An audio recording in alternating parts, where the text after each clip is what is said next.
Wow, I almost broke that. Good morning, good evening, and wherever the sun may find you. My name is Walt, and this is Coffee and Concepts. We're broadcasting from the spacious and palatial towers of the Keystroke Medium Empire and talking about reading and writing and a little bit more, and especially infused with a healthy dose of caffeine. So, today, what are we talking about? We need to talk about some coffee first because you can't go wrong when your day is caffeinated so you don't end up accidentally killing a mofo. So today's coffee, we're sipping down a little bit of an Ethiopian blend. So those who've never had an Ethiopian style coffee, it's a really unique flavor as far as the coffee goes. It's kind of floral. It's less sharp than a lot of the other coffees that you might find in the market. When you buy an Ethiopian blend, the best way to get it is through somebody who does fair trade coffee. We usually get it from the Coffee Exchange here in Providence, Rhode Island. Really, really good. Kind of a strange flavor profile for a natural coffee or a naturally produced coffee because it's kind of floral, but it has like this overriding sense of blueberry at the end of when it goes past your tongue. Kind of neat. Um, if you're looking for something a little bit off the beaten path, then you should definitely try an Ethiopian coffee. They're not too hard to come by. Some supermarkets have them, especially places like Whole Foods or Dave Markets or things that I think Trader Joe's might have them sometimes, but don't quote me on it. So beyond that, now let's get into our feature for today, which would be our concept. And that concept is going to be um, dealing with beta reading. So if you don't know what beta reading is, an author has produced a piece of work. They kind of want a few more eyes on it, maybe uh, check out what people think of it before it hits the market, and then go from there. So, in beta reading, you're really talking about sending your book out to people before it's gone through maybe its final edits or what have you. And it kind of serves two purposes. First purpose, number one, is to maybe give a little fan service to those who really enjoy the work that you do. Give them a little behind the scenes action because we all kind of love that behind the scenes action as far as checking out behind the curtain, seeing how the sausage is made. I mean, otherwise they wouldn't put all those special features on DVDs. How was that fight scene constructed? How was how was the stunts executed? Um, did they really kiss in that love scene? Were those guns they were shooting real? So stuff like that. We enjoy seeing behind the curtain, kind of how things were made, and whether or not they looked as good behind um, the camera as it did sitting in the seat in the theater. So it kind of rings along those same lines as far as what we're seeing in when you're being a beta reader. So you have basically put yourself on the up and waving your hand to somebody saying, "Hey, in return for letting me check out stuff early." If I spot a spelling error or something really doesn't work for me, I'll give you a little bit of feedback. Um, and I know some of my favorite stuff to check out ahead of the curve is obviously Galaxy's Edge back there in the shelf. I'm part of the insider group, so we get to see things months and months and months before they actually release. Um, And part of that has led to some interesting friendships and people sharing some of these beta reading experiences, and it's a very interesting way to kind of take out the burrs of a manuscript. Like you're sculpting that, or you're carving that piece of wood, and it's just got those burrs or nicks in it, and getting it out to more eyes, especially those who are diverse in their uh, in their breadth of who they are. So, like, if you're just sending the book to authors, yeah, authors are busy. They type a lot, and they don't read as much as they write typically. So they might not give you a sharpened eye. But whereas if you send that beta read, that beta copy, that advanced reader copy to a fan, they might hungrily devour that and tell you that, hey, that princess kissing that dude, mm-mm, she would have slapped him in the face and pushed him off the parapet, or that space marine that jumped into the armor like that. No, that didn't work for me. Or, hey, you got a whole load of there, and there that are spelled wrong right there, and they're doing it wrong, and they're going to end up messing this up.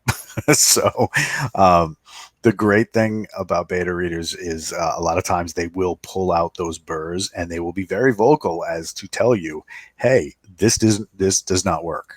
Or, hey, back in book number 3, you said this, and now you're saying this. Did something change that we missed?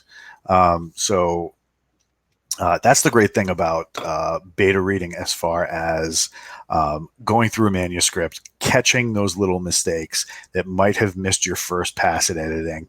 But on the other side of that, the fan part of that, we love to be on that inside track. We love to get that little bit of um, kind of like sitting in the dugout and watching the game with the players, and that's what beta reading is. It's exciting because you're getting a property early before anybody else, and you're getting to see it before they put the final coat of paint on. And a lot of times you might see things that um, you might not have otherwise caught in an alpha release. So once the it's fully polished, it's out in the world, it's up for sale, things might have changed in between the alpha and the Bravo copy. So, like, for example, in a recent beta release, a group of authors is very well known for um, putting their fans into their book, which is awesome. Everybody wants to be, Tuckerized or put into a property. And of course, if you're in military science fiction, you want to do it as a red shirt. You want to die in glorious fashion. So in that one property, two characters actually became one.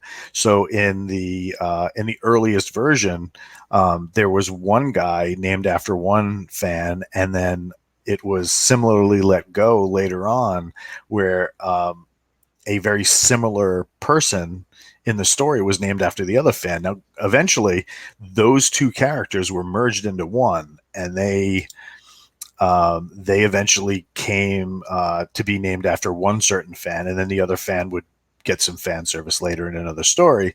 But it was kind of cool to see that they were at least thinking of those fans ahead of time, and we got to see some of our friends' names in lights.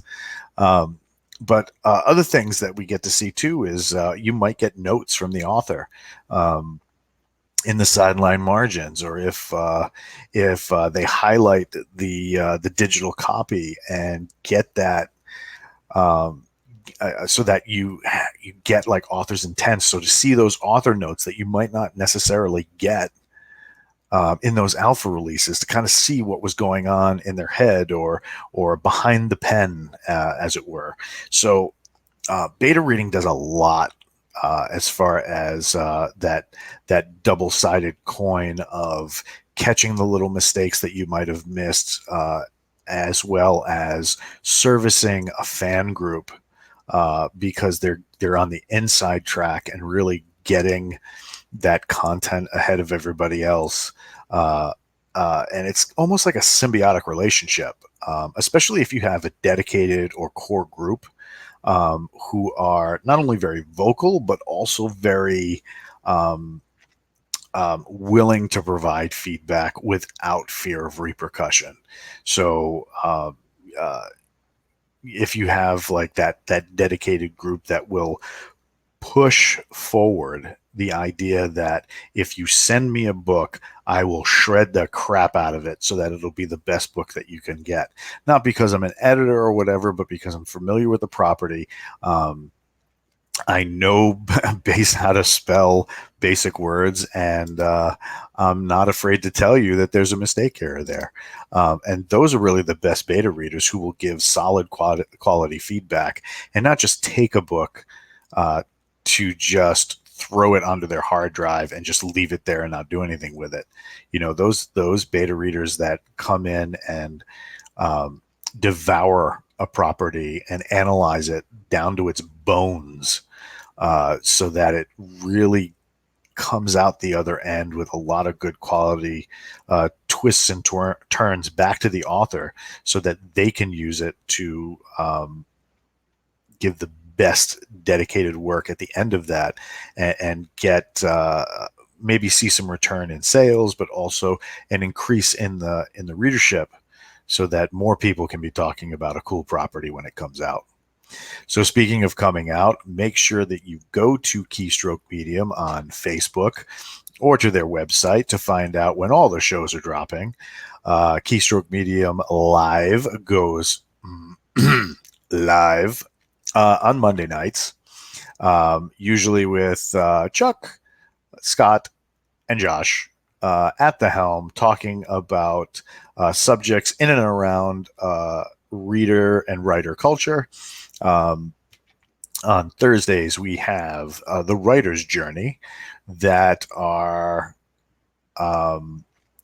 we have the writer's journey that kind of dives into getting into the weeds, as it is, in regards to writing that first novel, or tips and tricks for if you've been writing for a little while, to get on that newest type of trend that might be poking its head in literary circles these days. For all that you need to know, find Keystroke Medium on Facebook, get in there, join the discussion for reading, writing, and a little bit more. Thank you very much for sharing a bit of your morning with me. And that being the case, we're out.